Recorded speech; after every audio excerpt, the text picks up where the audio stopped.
of good living. My name is Phoebe Schilla, and today at the At Home Studio we are going to be making a Bolognese sauce, that famous Italian sauce. However, today we're going to make it with just vegetables, and you're not going to be able to tell the difference between the meat Bolognese and the vegetarian Bolognese. So how can we do it? Well, it starts with vegetables, and you're going to use some carrots. So I've got about 2½ carrots in here. 2 stalks of celery, 2 red bell peppers, a couple cloves of garlic, a couple shallots, or you can substitute 1 small onion, 2 tablespoons of tomato paste, a little bit of rosemary, 1 can of tomatoes, and our secret ingredient is going to be our dried mushrooms. So I have 1 cup of dried mushrooms, that's 1 ounce, soaking in 1 cup of hot water, so 1 to 1. What I love about this is that it's easy to make, it's tasty, and it's delicious. So it starts by coarsely chopping your vegetables, and then we're going to put them in the Cuisinart and pulse them so that they resemble ground meat. And this recipe is from epicurious.com and Gourmet Magazine. So we'll go ahead, we'll put our peppers in, and our celery and shallots or onion. And you can make this recipe completely vegan, so that would be no animal products whatsoever. So we're going to go ahead and pulse.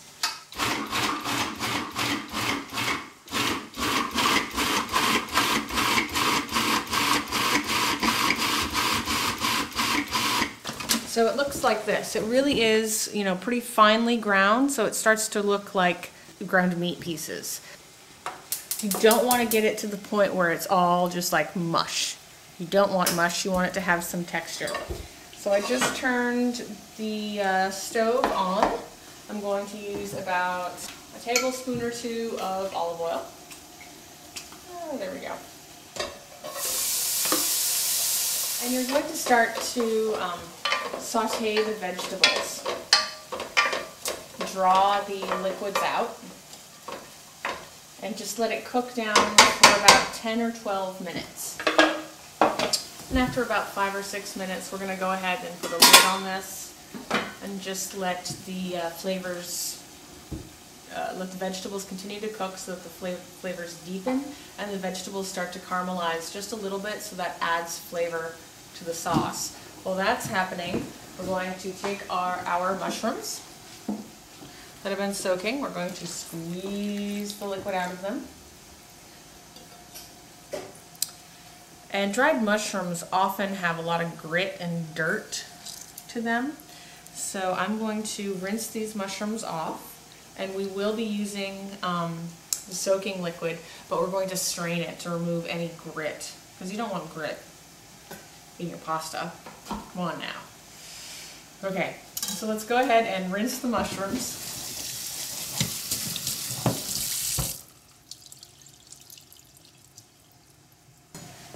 And proceed to chop them finely. And if you have a smaller Cuisinart, you can just toss them in a smaller Cuisinart and pulse them so that they're finely ground.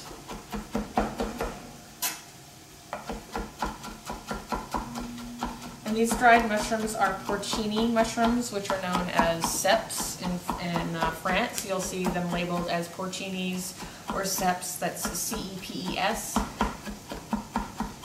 They have a lot of flavor. They can be a little expensive, but they have so much flavor it's really worth seeking them out.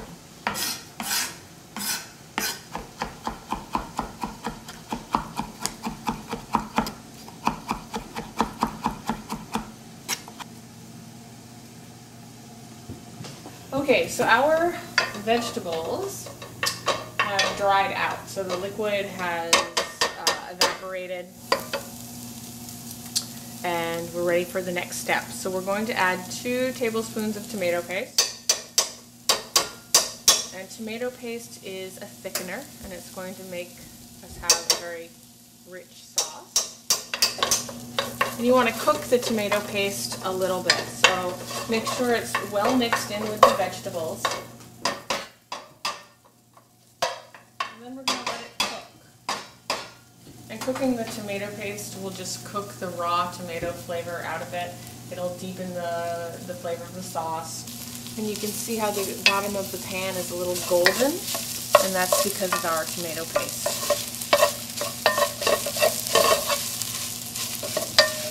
Next step is to add our chopped mushrooms.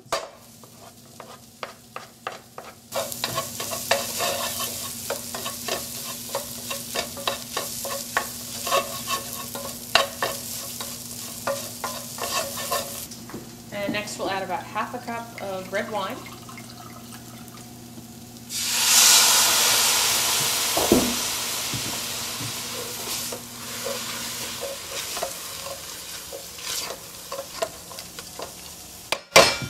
Then we're going to add our mushroom soaking liquid, and I'm going to line a strainer with a coffee filter, and the coffee filter will catch any grit.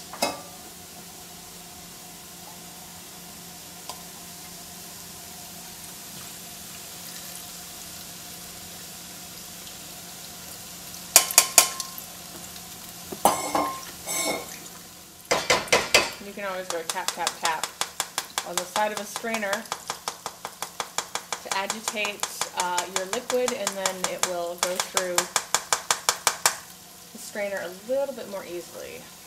So there you go. Just make sure that the liquid stays in the bottom of the strainer so that you don't get any grit in with your liquid. Now some of you will skip this step and just eyeball it and leave the grit, which is right here. You can see the grit that's in the bottom of the pan. See all that dirt? It's not, you don't want to eat rocks. I tell that to my daughter. You don't want to eat rocks. Okay, so once that's going and you have your mushroom liquid in, you're going to go ahead and add the 28-ounce can of diced tomatoes.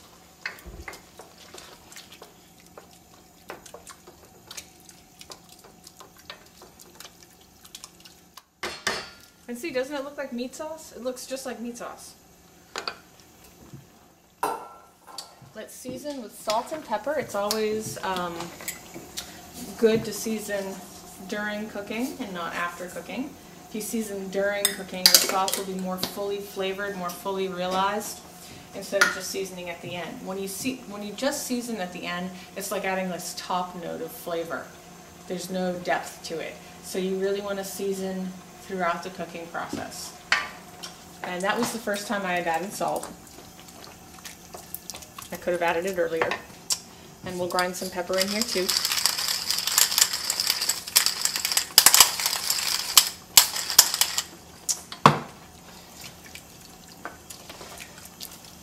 And last but not least, we're going to chop some rosemary. And you'll want about 2 or 3 teaspoons of fresh rosemary.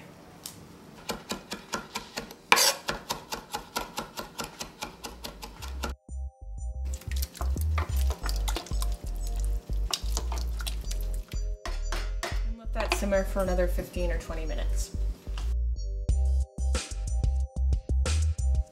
It really does look like a meat sauce. Not completely like a meat sauce, but I think it's really similar.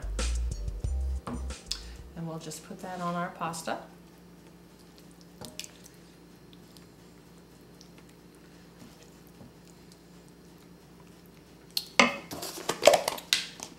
Top it with a little bit of cheese, or not, and we're good to go.